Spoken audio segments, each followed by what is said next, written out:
Gurudev, the topic for today's AGA is mind and consciousness. The first question we received is from Bill Herman. He asks, what is the difference between the mind and consciousness? Where is the mind and where is the consciousness? Well, mind is just a wave of the consciousness, which is the very ocean. Yeah? Mind is a particular function of consciousness. You know, when we perceive through senses, we say this is the mind that perceives. I am looking at you. So that which looks through the eyes, that which hears through the ears, that which smells the fragrance or foul smell, that which tastes, you know, that aspect of our consciousness, which through the five senses, smell, taste, touch, sight, and taste, that we call mind. Yeah. Jonathan is asking, is being conscious and having consciousness the same thing? It's just playing on words. It's two different things. Being conscious, we attribute to being alert, being not oblivious to the perceptual field, right? Perceptual arena. But consciousness is that which is there, which can never be destroyed, which can never be changed. It's the summum bonum of creation. Rima is asking, Gurudev, we can experience our mind as thoughts and feelings. How do we experience consciousness? The experiencer is the consciousness. Who is experiencing? That is consciousness. If the waves are there, the waves cannot be there without the ocean. The ocean is consciousness and the waves are the perceptual ability, thinking ability, and all those various faculties that we experience in life. Those are all just the fringe. Consciousness is the very basis. You cannot get out of the consciousness like you can't get out of the space. Can you get out of the space? Impossible. Even if you want, you can't get out of the space. Similarly, you are in an ocean of consciousness. In fact, the entire existence is full of consciousness, is of consciousness. So you can't get out of it. And how do you experience it? When all other experience subdues, then what remains is the pure consciousness, which we call it Satori, Nirvana, emptiness, Moksha, all the different names are attributed to it, where you feel you are, yet you are not. Namrata is asking, when I know I am not this mind, why am I still ruled by it?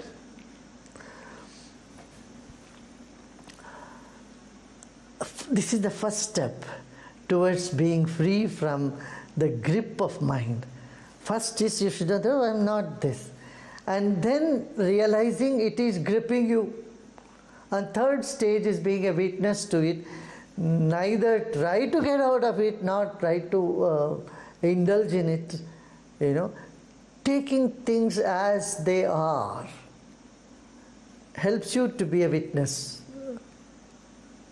Yeah. That's the next step.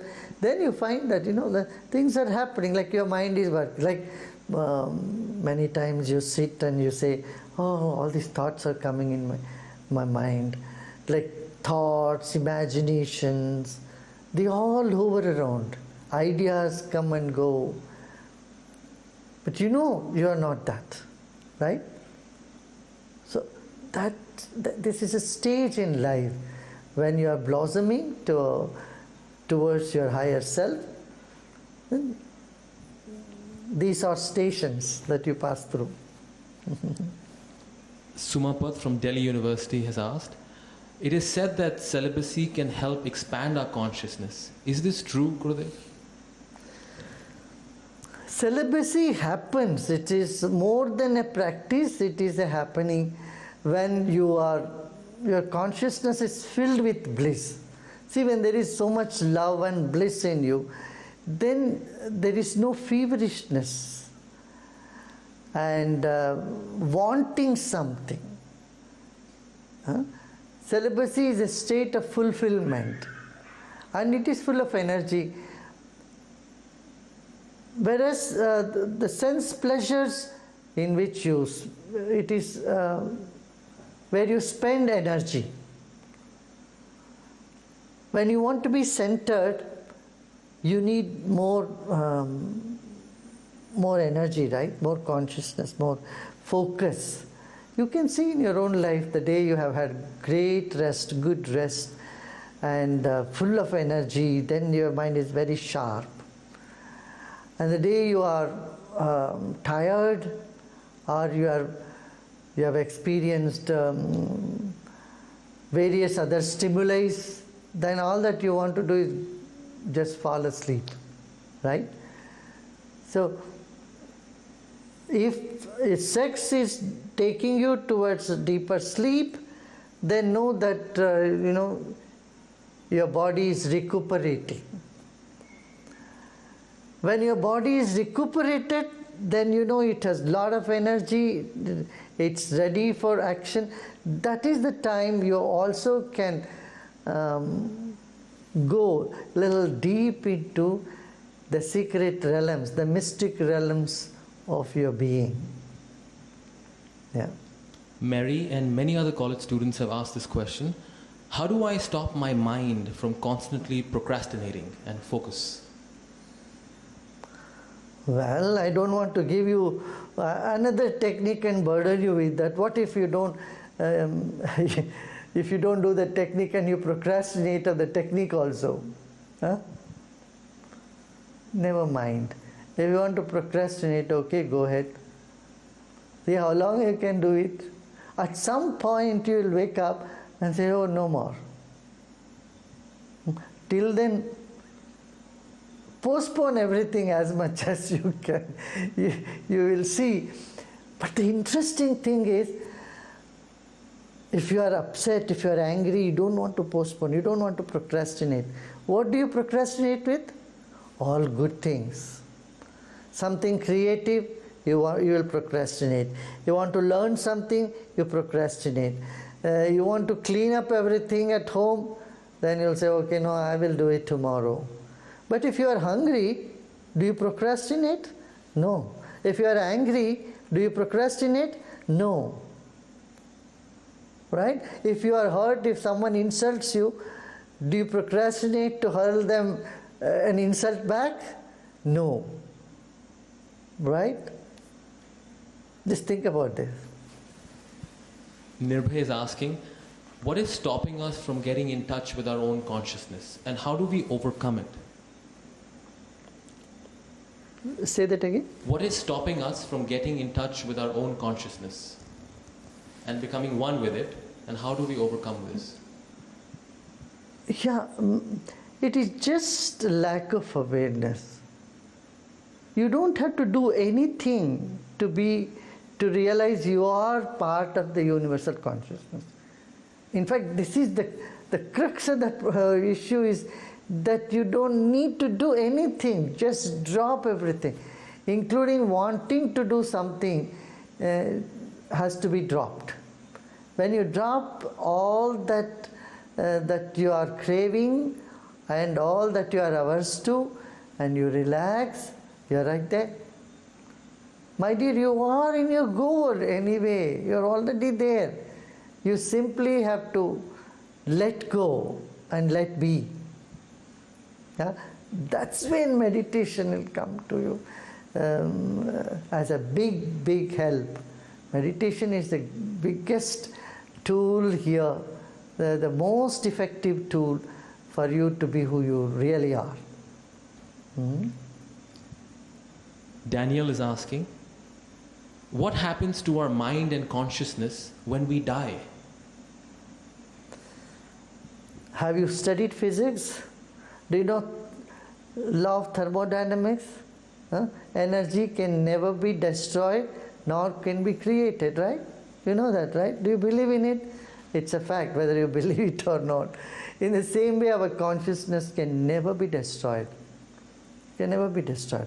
Yeah, the impressions that has come in the consciousness as memories can be erased. And that happens through all the spiritual practices. Meditation, Sudarshan Kriya. You see, mind goes completely blank, right? After you do the Kriya, you feel such stillness in the mind. So, these practices, all this would help you to get rid of the impressions in the consciousness. But consciousness stays and nothing can happen to it. Nothing whatsoever. Like, just take this one thing. Consciousness is like the space. Your mind is like a cloud, but you are like the sky. So even the thoughts are moving, the mind is moving. It's only in the foreground. In the background, you are the space. If you can just keep this in your awareness, you close your eyes and feel you are the big space behind you, in front of you, all over, and you'll suddenly find that, all that thing that was restricting you, that your identity, that your body or your set of thoughts or ideas would simply vanish. Then a new dimension starts opening within you. I'm sure many of you have experienced time and again, now and then, here and there. You definitely had that glimpse of, I am nothing, I am much more than what I think I am. Yeah? Isn't it a lot of fun? If you have not experienced, know that you can anytime and meditate, go deep in silence.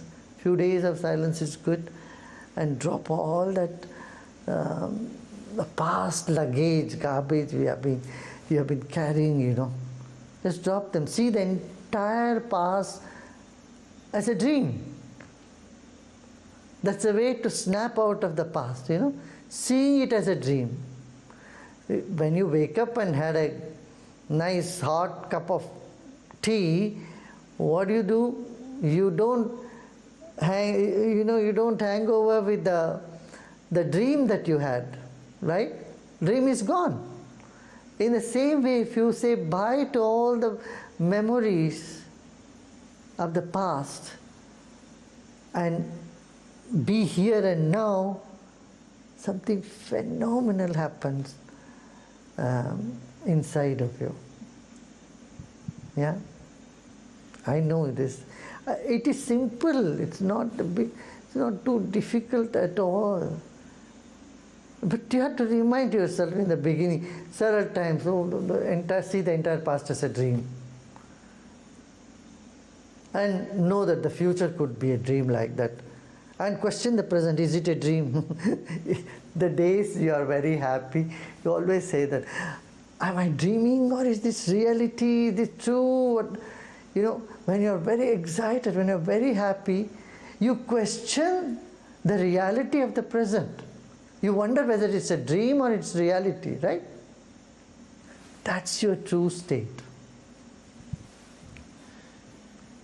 Sunil is asking, Gurudev, when you say that events happen in the subtle before they manifest in the gross, what does this really mean? It's like a movie is already shot, but when it is playing, it appears to be happening right that moment, right? I think there are many scientists have spoken about that there is that time lapse in our mind, in our consciousness, before things happen, and the memory of it, or premonition about it. Yeah. Well, let me give you another example. See, when you're flying, you see down below, a car is moving on a highway. The car can only see up to certain distance. A person driving a car can only see a few hundred meters in front of him, right? But the one who is above can see the entire road, where it leads, how it goes. In the same way, the higher we go in our consciousness, rather when the more expanded attention of our own consciousness starts happening within us, then you see the past, the present, the future, all as happening. It's very interesting to see from that angle, yeah. Deborah Grossoni has asked, how do we know when to act on our intuition? Should practicality come first or intuition? This you should do. Trial and error method only will make that, because there is no criteria to know whether it's your imagination or it's true intuition. Intuition means that never goes wrong, right? If it goes wrong, I mean, it doesn't happen the way you had that intuition, then it was never an intuition to begin with. So, you have to see that if you are not feverish, but you are sensitive, you have this gut feeling, then that is intuition. Yeah? But again, there is no criteria, because you are not just a very calm, serene state all the time. You go through a lot of ups and downs. You have wants, likes and dislikes. All these may color your, the so-called your thoughts or your ideas, your feelings. So for your intuition to be really clear, you need to meditate, you need to have that serene state of mind. Then clarity comes. Yeah. So you should walk somewhere in between the practicality and your gut feeling. Till you are so sure about all your gut feelings, and it is really happening the way you want things, to happen. You need to do the trial and error. But as I said, walk the middle path. What's that? Practicality and the gut feeling, both. Pramod has asked, if our consciousness is so powerful, then why does our little mind control us our whole lives? It appears to be like that. And the mind is also part of the consciousness. Our little mind is not a different entity. It has no existence of its own. It's part of the consciousness only. Can we take one more question? Yeah, one more. जब हम सब एक ही तत्व से बने हैं, तो हम सब में इतना डिफरेंस क्यों? हम परमात्मा से अलग क्यों हो गए? अलग कहाँ हुए भाई? परमात्मा से अलग कोई हो ही नहीं सकता। आकाश से कभी तुम अलग हो सकते हो क्या? नहीं। एक घट में तुमने घट बना के उसके अंदर आकाश को तुमने ट्रैप कर लिया, मान लो। अब ये कहोगे कि आकाश ट्रैप हो गया या अलग हो गया। अलग कहाँ हुआ? लगता है अलग, मगर है नहीं। जैसे मृग मरीचिका होती है ना, मिराज, लगता है वो है, पानी जैसे लगता है, दिखता है, मगर है नहीं। ऐसे ही ये सब भ्रम है, भ्रमात्मक है। परमात्मा से कभी अलग हुए ही नहीं, हो नहीं सकते। विश्राम करोगे, परमात्मा यही है, अभी है। दो ही बात है, हाँ? निर्विकारता और विश्राम। विकार माने क्या? ज्वर से पीड़ित हो जाना। ज्वर माने बुखार नहीं, शरीर का बुखार नहीं, मन में इच्छा हो, काम हो, क्रोध हो, लोभ हो, ये सब भावनाएं, नकारात्मक भावनाएं हो, या बहुत स्ट्रांग किसी तरह से राग या द्वेष हो, ये सब चीज़ों से हमारी दृष्टि धूमिल हो जाती है। आप एक छोटी सी रेत का कण मान लो आंख में चला गया, धूल, छोटा सा एक धूल का कण आंख में चला गया तो बड़ा आसमान भी नज़र, वो आसमान को ओझल कर देता है वो। इसमें ये तो नहीं कह सकते हो ये धूल का कण आसमान से भी बहुत बड़ा है, बड़ा नहीं है, ऐसा लगता है। क्यों? मन छोटी छोटी बातों में मन फंस गया हो तो, मगर वो कहाँ तक फंसा रहेगा भाई? देर अबेर मन को लगेगा अरे भाई छोड़ ये सब, क्या है, मैं कहाँ फंस गया। ऐसे अपने आप उसको समझ में आ जाएगा, आता ही है। तभी ये प्रश्न भी तभी उठा कि थक गए कुछ कर करके सोच सोच के, चाह करके। चाह तुमको थका देती है और चाह मरी, चिंता मरी, तो तुम पाओगे यही है परमात्मा हमारे भीतर है। बहुत अच्छा। Thank you, Gurudev, for that wonderful session and enlightening session. Our viewers can stay tuned for the next AGA this coming Thursday. You can drop your topics of choice in the comment section below. Thank you very much.